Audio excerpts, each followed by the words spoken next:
Vote for RJD candidate in Lalganj. Munna Shukla is in jail and I am with his daughter. Not with that fat गवार्स candidate. ये tweet है कांग्रेस नेता आकाश प्रसाद सिंह का. आकाश प्रसाद सिंह कांग्रेस के पूर्व प्रदेश अध्यक्ष एवं राज्यसभा सांसद अखिलेश प्रसाद सिंह के बेटे हैं.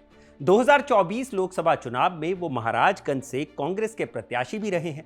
लालगंज विधानसभा उन सीटों में से एक है जहां कांग्रेस और राजद दोनों आमने सामने थे.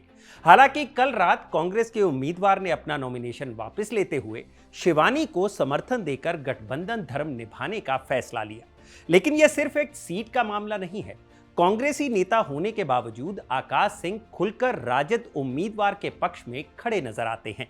ट्वीट से यह साफ समझ में आ रहा था कि कांग्रेस प्रत्याशी को वो जिसका आदमी बता रहे हैं वो पप्पू यादव हैं. तो इस विधानसभा चुनाव में ना सिर्फ महागठबंधन के दलों के बीच दूरियां बढ़ी हैं, बल्कि पार्टी के अंदर भी नेता एक दूसरे के खिलाफ खुलकर बोल रहे हैं, वो भी टॉप लीडरशिप में शामिल एक बड़े नेता का बेटा. इस विधानसभा चुनाव में 10 सीटों पर महागठबंधन के दलों ने एक दूसरे के खिलाफ उम्मीदवार उतारे हैं, जिनमें कांग्रेस और राजद 6 सीटों पर एक दूसरे के खिलाफ हैं. महागठबंधन का यह विवाद उसे कितना नुकसान पहुंचाने की क्षमता रखता है? क्या इस चुनाव का असर बाकी सीटों पर भी वोट ट्रांसफर में दिखेगा? क्या राहुल गांधी और तेजस्वी यादव चुनाव में साथ प्रचार करते हुए नजर आएंगे? मगर उससे भी अहम सवाल है कि इन 10 सीटों पर प्रचार के दौरान उनका क्या रुख होगा.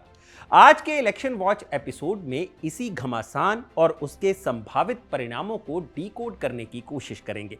इसके अलावा बात होगी प्रशांत किशोर की पार्टी जनसुराज के उम्मीदवारों के नॉमिनेशन पर.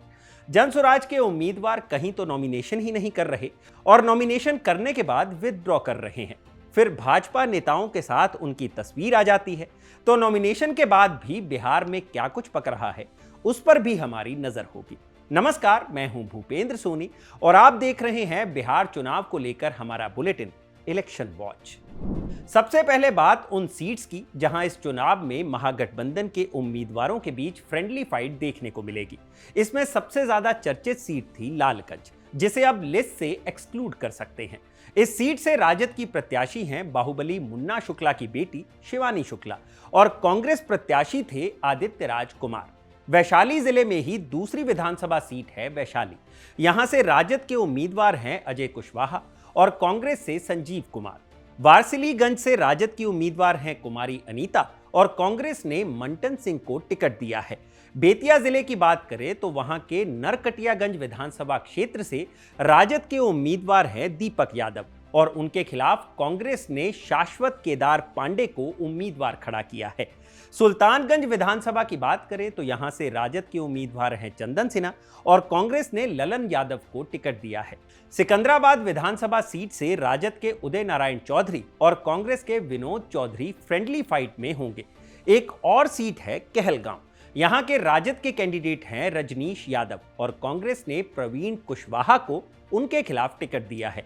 यानी कि कुल मिलाकर बात है कि ये वो सीटें हैं जहां पर महागठबंधन की दो बड़ी पार्टियां राजद और कांग्रेस दोनों के उम्मीदवार आमने सामने हैं. अब बात उन सीटों की जहां सीपीआई और कांग्रेस आमने सामने है. इसमें तीनों सीटों पर पहले चरण में वोटिंग होनी है, जहां नॉमिनेशन वापस लेने की आखिरी तारीख कल 20 अक्टूबर तक ही थी. लेकिन ना तो कांग्रेस और ना ही सीपीआई के उम्मीदवार ने अपना नाम वापस लिया है. ये सीट्स हैं बछवाड़ा, राजापाकर और बिहार शरीफ. बछवाड़ा से सीपीआई के उम्मीदवार है पूर्व विधायक अवधेश राय. 2020 विधानसभा चुनाव और 2024 लोकसभा चुनाव में वो सीपीआई के सिंबल पर महागठबंधन के प्रत्याशी रहे हैं. कांग्रेस ने यहां से गरीब दास को टिकट दिया है. दूसरी सीट है राजापाकर. यहां सीपीआई के कैंडिडेट हैं मोहित पासवान और कांग्रेस ने प्रतिमा दास को टिकट दिया है. तीसरी सीट है बिहार शरीफ, जहां सीपीआई के उम्मीदवार हैं शिव कुमार यादव और कांग्रेस से उनके सामने ताल ठोकी है उमेर खान ने. रोसड़ा सीट पर भी सीपीआई और कांग्रेस आमने सामने होती, मगर इस सीट पर सीपीआई उम्मीदवार लक्ष्मण पासवान का नॉमिनेशन कैंसिल हो गया. तो यहां से कांग्रेस के उम्मीदवार बीके रवि महागठबंधन की तरफ से चुनाव मैदान में हैं. दो सीटें ऐसी भी हैं जहां राजद और मुकेश सैनी की वीआईपी दोनों पार्टीज के उम्मीदवारों ने पर्चा दाखिल किया था। गौरा बौराम से मुकेश सैनी ने अपने भाई संतोष सैनी का नामांकन कराया, लेकिन राजद ने यहां से अफजल अली खान को उम्मीदवार बना दिया।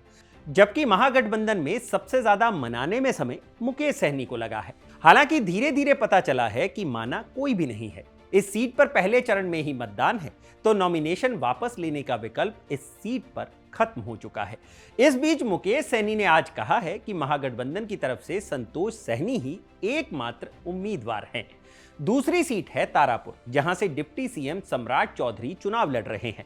इस सीट पर भी वीआईपी और राजद आमने सामने थे, लेकिन वीआईपी के उम्मीदवार सकल देव बिंद ने कल नॉमिनेशन वापस लेने के लास्ट दिन भाजपा में शामिल होकर अपना समर्थन सम्राट चौधरी को दे दिया।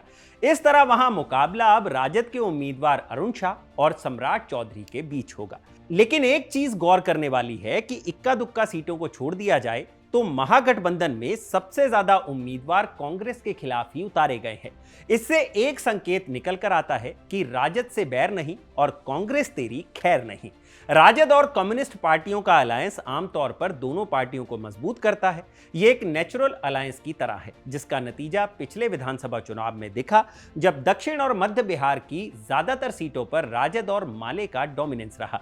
वहीं कांग्रेस को जो सीटें मिली उस पर महागठबंधन के बाकी दलों के कैडर का वोट ट्रांसफर वैसा नहीं दिखा। इसलिए 70 सीटों पर लड़कर भी कांग्रेस सिर्फ 19 सीटें ही जीत पाई थी। खैर, सबसे महत्वपूर्ण सवाल यह है कि महागठबंधन में कौन सा दल इस दरार को बड़ा कर रहा है। सबसे बड़ी भूमिका किसकी है? खुलकर एक दूसरे के खिलाफ विद्रोह के मूड में तो फिलहाल कोई नहीं दिख रहा, सिवाय एक निर्दलीय सांसद के, जिन्हें आप कांग्रेस का नेता भी कह सकते हैं, क्योंकि अनऑफिशियली वो पार्टी से जुड़े हुए हैं। पप्पू यादव लगातार कांग्रेस से अपील कर रहे हैं कि उन्हें गठबंधन तोड़ देना चाहिए। पप्पू यादव इस तरह के बयान देते हैं, ये तो सबको पता था, लेकिन बवाल तब मच गया जब खबर आई कि टिकट बांटने में पप्पू यादव की इस बार बड़ी भूमिका रही। ये बात और खुलकर सामने आई बिहार कांग्रेस के अध्यक्ष राजेश राम और कस्बा से विधायक अफाक आलम की एक कॉल रिकॉर्डिंग से। इस ऑडियो को जदयू ने अपने ऑफिशियल पेज से शेयर किया है। अफाक आलम अपनी टिकट को लेकर राजेश राम से सवाल करते हैं तो वो कहते हैं कि उन्होंने तो साइन करके भेज दिया है, अब ऊपर तय होगा। इस बीच में जब उन्होंने ये कहा कि पप्पू यादव देख रहे हैं, तो अफाक आलम गुस्से में आ गए कि पप्पू यादव हमारी पार्टी में क्या है, वो क्यों दखल दे रहे हैं। सुनिए ये ऑडियो। अब अध्यक्ष हैं सर, हम लोग तो अध्यक्ष हैं तो जो सर आप क्या, हम डॉकेट तक अनुमति तक सब कर दिए। फिर क्या खेल हो रहा है? ऐसा तो पार्टी में कभी नहीं हुआ था। खेल हाथी घोड़ा सब हो रहा है। हमने कहा था कि भाई एक भी टिकट सबको दे रहे हैं। अब आगे खबर कर दिए सर, ऊपर खबर कर दिए सर। आप बड़े बड़े मतलब कि अभी पप्पू यादव लगा हुआ है ना। किसके पीछे लग गया पप्पू यादव? कौन चीज है पप्पू यादव? क्या है? इरफान है तो पप्पू यादव हम लोग पार्टी का कौन चीज है? कौन चीज है तो ये तो ऊपर पूछिएगा ना सर। किसको पूछे भैया? हमने आपका रिकमेंडेशन किया। पप्पू यादव इस चुनाव में अपने हाथों से कई कांग्रेसी उम्मीदवारों को सिंबल देते नजर आए। इनमें एक सीट लालगंज भी थी। आदित्य कुमार राजा को सिंबल दिलाने में पप्पू यादव की अहम भूमिका बताई जाती है, जबकि इस सीट पर पहले से ये बात तय थी कि इस पर राजद से शिवानी शुक्ला उम्मीदवार होंगी। कांग्रेस की तरफ से अखिलेश प्रसाद सिंह ने शिवानी शुक्ला के लिए बैटिंग की, इसलिए उनके बेटे ने खुलकर कांग्रेस उम्मीदवार की जगह शिवानी शुक्ला के समर्थन में न सिर्फ पोस्ट किया, बल्कि बिना नाम लिए पप्पू यादव का विरोध भी किया। पप्पू यादव जब आदित्य कुमार राजा के नॉमिनेशन में गए थे, उनके समर्थकों से शिवानी शुक्ला के समर्थकों की झड़प भी हुई थी, जिसके बाद पप्पू यादव ने अपने लाइव वीडियो में इस घटना का जिक्र किया, मगर शिवानी शुक्ला ने एक कुशल नेता की तरह अपने समर्थकों की तरफ से पप्पू यादव से माफी मांग ली। अंकल, मैं हाथ जोड़ के आपसे नमन करती हूँ, आपसे माफी मांगती हूँ कि मेरे कार्यकर्ताओं द्वारा ऐसी कोई भी गलती हुई। बच्चे हैं हम सब, आपसे मैं बहुत छोटी हूँ। मैं उम्मीद करती हूँ कि आप मेरे कार्यकर्ताओं की तरफ से मैं आपसे माफी मांगती हूँ और आप मुझे माफ करेंगे। इसके बाद देर शाम तक नॉमिनेशन वापस लेने के अंतिम घंटों में आदित्य कुमार राजा ने अपना नाम वापस ले लिया। हालांकि इस नॉमिनेशन वापस लेने के पीछे ये कारण बिल्कुल भी नहीं है कि कांग्रेस और राजद के रिश्ते बेहतर हो रहे हों। कई बार उम्मीदवार को जब ये लगने लग जाता है कि पलड़ा किसी और का भारी है, तो पैसे बर्बाद करने से बेहतर वो कदम पीछे खींच लेता है। आदित्य कुमार राजा की सीट यही स्पष्ट करती है। अगर पार्टियों के बीच रिश्ते बेहतर होते तो वैशाली में भी कोई रास्ता निकाल लिया जाता। अब सबसे बड़ा सवाल कि महागठबंधन के लिए ये विधानसभा चुनाव आखिर कहां जा रहा है। क्या इस चुनाव में तेजस्वी यादव और राहुल गांधी साथ प्रचार करते दिखेंगे, बिल्कुल वैसे ही जैसे वोटर अधिकार यात्रा या पिछले विधानसभा चुनाव में दिखे थे। इस पर हमने दैनिक जागरण के वरिष्ठ पत्रकार अरविंद शर्मा से बात की। सुनिए उन्होंने क्या कहा। कोई क्राइटेरिया ही नहीं रखा गया, जिसमें जिसको पसंद किया उसको टिकट दे दिया गया। तो अब ये कोई दोनों दलों में, दोनों बड़े दल जो गठबंधन के हैं, कोई कम्युनिकेशन अभी भी नहीं है और टिकट बंटवारे के 10 दिन पहले से भी नहीं है। जिस दिन तेजस्वी यादव दिल्ली में आए थे और राहुल गांधी और मल्लिकार्जुन खड़गे से मुलाकात की कोशिश की थी उन्होंने और मुलाकात नहीं हो पाई थी, उसके बाद जो लौट करके गए तो सारी चीजें दिख रही थी कि सारी चीजें सब अलग अलग हो रही है, कहीं कोई तालमेल नहीं है, कोई गठबंधन नहीं है। ठीक है, ये चुनाव राम भरोसे लड़ा जा रहा है और दोनों एक दूसरे को सबक सिखाने के मूड में दिख रहे हैं। आरजेडी का, क्योंकि उसको अपना वोट बैंक बचाना है, ये तो स्पष्ट है कि कांग्रेस अगर मजबूत होती है बिहार में तो आरजेडी को नुकसान होगा और आरजेडी अगर मजबूत रहता है तो कांग्रेस कभी पनप नहीं पाएगी। तो दोनों इस बात को समझ रहे हैं और दोनों एक दूसरे को निपटाने में लगे हुए हैं। तो मुझे नहीं लगता है कि ये पूरे चुनाव कहीं ये लोग एक साथ कोई जनसभा करेंगे, जैसे पिछली बार तेजस्वी यादव कांग्रेस की सभाओं में भी जाते थे और कांग्रेस के नेता आरजेडी की सीटों पे भी जा रहे थे। लेकिन इस बार अभी तक ऐसा कोई संकेत नहीं है कि दोनों एक दूसरे की सभाओं में जाएंगे। बहुत होगा तेजस्वी यादव वाम दलों की सीटों पे चले जाएंगे प्रचार के लिए, लेकिन कांग्रेस की सीटों पे वो नहीं ही जाएंगे। अरविंद शर्मा ये कहते हैं कि कांग्रेस के किसी उम्मीदवार से अगर तेजस्वी के व्यक्तिगत संबंध अच्छे होंगे तो जरूर ये संभावना जताई जा सकती है कि तेजस्वी उनके प्रचार में जा सकते हैं। समय ही नहीं है, समय नहीं है, कहाँ संभव है। तो मतलब ये आप दोनों अब आप ये मान रहे हैं कि अब चूंकि समय भी बहुत कम है तो आरजेडी अपने सीटों को पकड़ेगी और कांग्रेस अपने सीटों को साथ नहीं करेंगे। अब ये लोग नहीं, साथ बिल्कुल नहीं करेंगे। मेरा साफ मानना है व्यक्तिगत संबंधों के आधार पे कहीं कांग्रेस का कोई, जैसे अखिलेश सिंह का बेटा अगर लड़ रहा होता तो अखिलेश सिंह का बहुत लालू जी से अच्छे संबंध है तो वहां लेके चले जाते। तो ऐसे ही मैं नहीं जानता कि कहाँ कौन है, लेकिन एक दो तीन सीटों पे ऐसे लोग होंगे जरूर जो तेजस्वी के प्रति समर्पण रखते होंगे, कांग्रेस के प्रत्याशी होंगे और तेजस्वी के प्रति लॉयल होंगे। तो हो सकता है उनके आग्रह पे, व्यक्तिगत आग्रह पे चले जाएं, लेकिन पार्टी के स्तर पे न तो बुलाया जाएगा मेरी समझ से, और न ये लोग जाएंगे, बुलाने पर भी नहीं जाएंगे। कास्ट एंड डेमोक्रेसी पर जामिया मिलिया इस्लामिया से पीएचडी कर रहे पंकज कुमार भी कहते हैं कि इस बात की बहुत कम संभावना है कि दोनों दलों के शीर्ष नेता इस चुनाव में एक साथ दिखाई दे। आपको लगता है कि राहुल गांधी और तेजस्वी यादव साथ में रैली करते हुए दिखेंगे इस चुनाव में? नहीं, बहुत मुश्किल है। जब से ये तकरार बढ़ी है उसके बाद से राहुल गांधी जी का कोई मीडिया फाइट नहीं है और तेजस्वी प्रसाद यादव का भी कुछ तरह से कोई खास मीडिया में वो प्रेजेंस नहीं है, दिख रहा है। तो इससे और बीच में भी सोशल मीडिया पर और उनके समर्थकों के बीच में काफी गहमा-गहमी मतलब विवाद हो रहा है। तो मुझे नहीं लगता है कि रैली पॉसिबल होगा। हालांकि साझा तौर पे प्रेस कॉन्फ्रेंस तो दोनों में से किसी ने नहीं किया है, दोनों गठबंधनों ने, लेकिन उन लोगों का कम से कम एक ये है कि वो यूनिटी की बात करते हैं, लेकिन इधर से अभी तक ऐसा नहीं दिखा है। तो आप क्या स्थिति देख रहे हैं, क्या पकड़ा है अंदर? इसमें जो है पूरा गठबंधन बचाने का जो प्रयास किया है वो राजद ने किया है, हमने बीआईटी ने किया है, मतलब जितने इधर के गैर कांग्रेस के जो पार्टी है, गैर कांग्रेसी, उन्होंने बचाने का प्रयास किया, लेकिन कांग्रेस की तरफ से ऐसा गठबंधन को बचाए रखने का कोई बड़े लीडर की तरफ प्रयास नहीं है। छोटे लेवल पे जो रीजनल जो लीडरशिप है वो भले चाहती हो, लेकिन ऊपर से प्रयास नहीं हो रहा है, चाहे कृष्णाल लावर हो, चाहे किसी वेणुगोपाल हो, चाहे मतलब ऊपर से जो भी लीडरशिप है। तो बिहार में महागठबंधन की जो स्थिति है उससे संभावना ये जताई जा रही है कि अगर सभी दल जल्दी एकजुट नहीं दिखे तो इसका सीधा असर हर सीट के वोट ट्रांसफर पर दिखेगा। गठबंधन के बावजूद इसका परिणाम बेअसर हो सकता है। हालांकि सूत्रों के मुताबिक ताजा अपडेट ये है कि महागठबंधन में विवाद सुलझता नजर आ रहा है। जल्दी ही फ्रेंडली फाइट्स वाली सीट पर गठबंधन की तरफ से फैसले लिए जाएंगे। 23 अक्टूबर को महागठबंधन के नेता इस पर साझा प्रेस कॉन्फ्रेंस कर सकते हैं। अब आते हैं प्रशांत किशोर की पार्टी जनसुराज पर।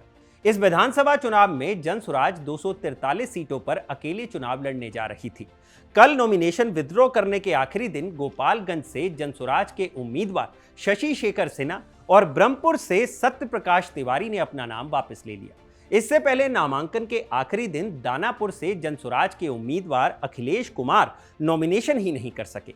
वो नॉमिनेशन के लिए तो जरूर निकले, लेकिन नॉमिनेशन से पहले ही उनका फोन नंबर ऑफ हो गया। जनसुराज पार्टी की तरफ से यह भी कहा गया कि कैंडिडेट को अगवा कर लिया गया है। ब्रह्मपुर से प्रशांत किशोर ने प्रख्यात नेत्र विशेषज्ञ डॉक्टर सत्य प्रकाश तिवारी को टिकट दिया था। टिकट देते हुए इनकी छवि पर भी बहुत बात की गई थी, मगर उनके नामांकन वापस लेने से ज्यादा चर्चा उस तस्वीर की है जो उन्होंने केंद्रीय मंत्री धर्मेंद्र प्रधान के साथ जारी की। प्रशांत किशोर ने इस पर प्रेस कॉन्फ्रेंस करते हुए जवाब दिया है। सुनिए उन्होंने क्या कहा। बक्सर लोकसभा क्षेत्र के ब्रह्मपुर में लोजपा के एक बहुत बड़े बाहुबली नेता हुलास पांडे जी चुनाव लड़ रहे हैं। जरा सुनिए ये लोग कैसा कैसा राजनीति करते हैं। बिहार में स्वच्छता की बात कर रहे हैं। एनडीए का उम्मीदवार कौन है? लोजपा के हुलास पांडे। उनकी छवि क्या है वो आप हमसे बेहतर जानते हैं। वहां से ये जनसुराज के प्रत्याशी हैं डॉक्टर सत्य प्रकाश तिवारी। देख लीजिए पटना में बहुत बड़ा नेत्र अस्पताल चलाते हैं और इनका चेहरा देख लीजिए कि एक दबाव में इन्होंने टिकट लिया है कि खुशी खुशी लिया है। ये देख लीजिए इन्होंने जनसुराज का टिकट लिया, जनसुराज ने इनको उम्मीदवार बनाया।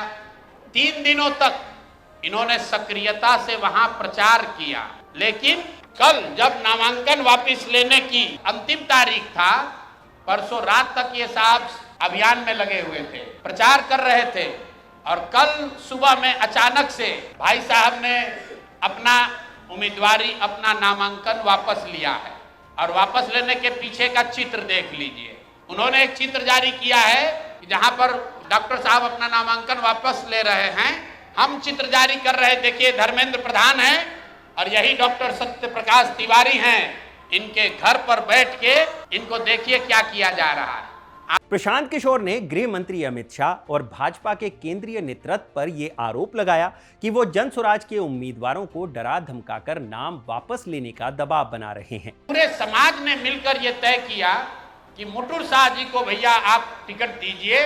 रीतलाल यादव के डर से भाजपा को और भाजपा के डर से रीतलाल यादव को जो वोट देने की व्यवस्था बनी है, इससे हम लोग निकल सके। मैं आपको उसका चित्र जारी कर रहा हूं। ये मुटुर शाह हैं जो मनोज भारती जी के हाथ से यहां से सिंबल लेकर गए और ये साहब सिंबल लेकर तो गए, लेकिन वहां पर निर्वाचन के ऑफिस तक नहीं पहुंच सके। ये कहां गए? पूरे दिन तक मीडिया में अफवाह चलता रहा और भाजपा वाले ये बताते रहे कि रीतलाल यादव ने, उनके गुंडों ने, राजद के गुंडों ने जनसुराज के उम्मीदवार को बंधक बना लिया है। तो अब मैं आपको वो चित्र दिखा रहा हूं कि ये साहब उस दिन मुटुर शाह जी कहां थे। ये देखिए ये हैं भारत के गृह मंत्री, ये भारत के गृह मंत्री हैं अमित शाह। अमित शाह जी हैं भारत के गृह मंत्री और साथ में है धर्मेंद्र प्रधान जो भारत सरकार के मंत्री हैं और भाजपा के यहाँ चुनाव के अधिकारी हैं, प्रभारी हैं। देखिए आप लोग, आचार संहिता की बात होती है, वोटरों को डराने खरीदने पर आचार संहिता लागू है, लेकिन सामने का जो उम्मीदवार है उसको भारत के गृह मंत्री अपने साथ खड़ा किए हुए हैं, पूरे दिन बैठाए हुए हैं ताकि वो नामांकन भी ना कर सके। ये है भाजपा के चाल चरित्र चेहरा। परसों 23 अक्टूबर को दूसरे चरण के नॉमिनेशन विथड्रॉल का आखिरी दिन है। देखना अहम होगा कि क्या महागठबंधन में बची हुई सीटों पर कोई सहमति बन पाती है या नहीं। कहीं जनसुराज के और उम्मीदवार भी अपना नॉमिनेशन वापस तो नहीं ले लेंगे। आगे जो भी अपडेट्स होंगे हम इलेक्शन वॉच के अगले एपिसोड में आपके सामने लेकर हाजिर रहेंगे। आज के इलेक्शन वॉच में बस इतना ही। आज का एपिसोड लिखा था मेरे साथी ऋषिकेश ने और इसे कैमरा के पीछे रिकॉर्ड किया है इरशाद ने। मैं हूं भूपेंद्र सोनी। देखते रहिए खबर गांव। शुक्रिया।